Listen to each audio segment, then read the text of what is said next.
I'm Isabel Paris, your local food science investigator. It's time to turn up the heat with Ricotta. Today, I'm going to investigate a food science marvel. It's called Ricotta. Ricotta uses heat and acid to coagulate both casein and whey proteins, transforming a liquid, milk, into a solid, ricotta. Today, we will be testing to see if the type of coagulant used will change the texture and flavor of the ricotta. To study this, I will use the scientific method. I observed that when acid is added to milk and the milk is heated up, the milk will separate into a liquid and a solid portion. Step 2, my question. Will the type of coagulant used change the texture and flavor of ricotta?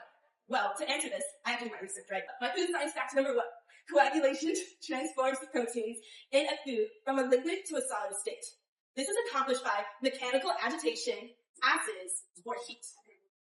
Food science fact number 2. Proteins are chains of amino acids that are held together by bonds. Denaturation is when those bonds and protein structure unfolds. Coagulation is the clumping together of those denatured proteins.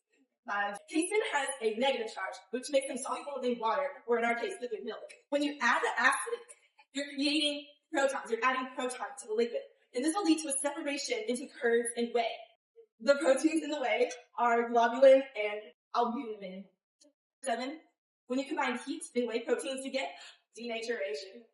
Typically, ricotta uses 2 common coagulants, lemon juice and distilled vinegar.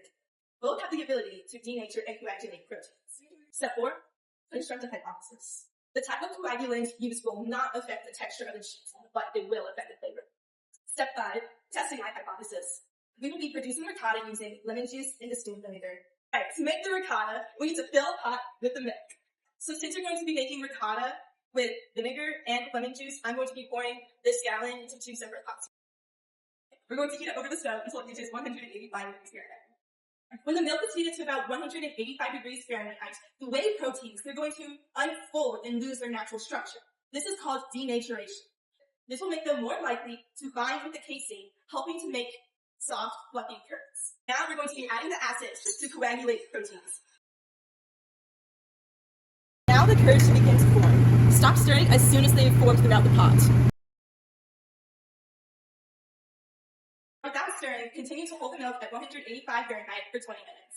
We need to line a fine mesh strainer with cheesecloth, and then, using a slotted spoon, we're going to transfer the curds into the strainer and let them stand. Now that we've made ricotta, we're going to analyze the data using a Donna scale.